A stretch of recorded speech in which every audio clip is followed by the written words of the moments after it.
Did you ever go to a party with a bunch of kids, and the kids go in, and the cake is out, and the pin the tail on the donkey is there, and they have to decide where to sit? And they all start fighting over where to sit, because they want to be next to their friend, or they want to be next to the cake, or they want to be next to the pin the tail on the donkey. And you see them kind of vying for these positions at the birthday table.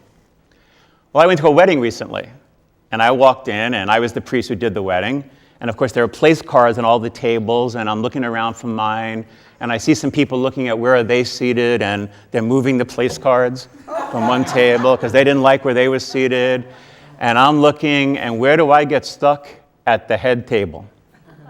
So what that means is you're up there with the bride and the groom and one or two people that they've picked. And at this wedding, it happened to be, I'm going to use a different name, Aunt Tilly. And Aunt Tilly, for the whole dinner, just wanted to talk about how much better the church was when the Mass was in Latin. And I had to sit there for an hour and a half at this reception, listening to Aunt Tilly complain about the church. The head seat, the place of honor, wasn't that much a place of honor. It wasn't certainly the best seat to be at. One more example. When I was a seminarian, one of the teachers that I had told this whole group of seminarians, he looked at us and he said, you know, you guys have to decide whether you want to be priests or bishops. And we really didn't know what he meant at first.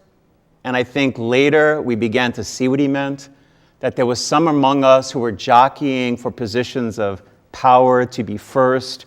They wanted to keep all the rules so they'd get promoted, get on the fast track. And it really was more about a career than a vocation of service. I was reminded of that when I read this gospel. The disciples vying for power. Who's first? Who's going to be chosen? Who's going to sit at the right or the left? Who's going to sit at the head table? And Jesus, in his very simple way, says, it's not about that. Can't you see around you the scribes and the Pharisees? That's how it is for them. It can't be that way for you. Look at me. I'm going to take an apron off and wash your feet. This is the model. The one among you who serves is the one who is the most important. And of course, Jesus exemplified that in his life. So we have to think about our lives. Where is the call to service? Where is the opportunity? And I know we're wounded sometimes. I know we feel fragile. I know we feel like we want to be important and we need the place of honor. We want the light to shine on us. And yet, if anything we hear in today's gospel is, don't always sit at the head table. Sit at the back one. Sometimes it's even more interesting. And eventually, you'll get called up to the head table that really matters.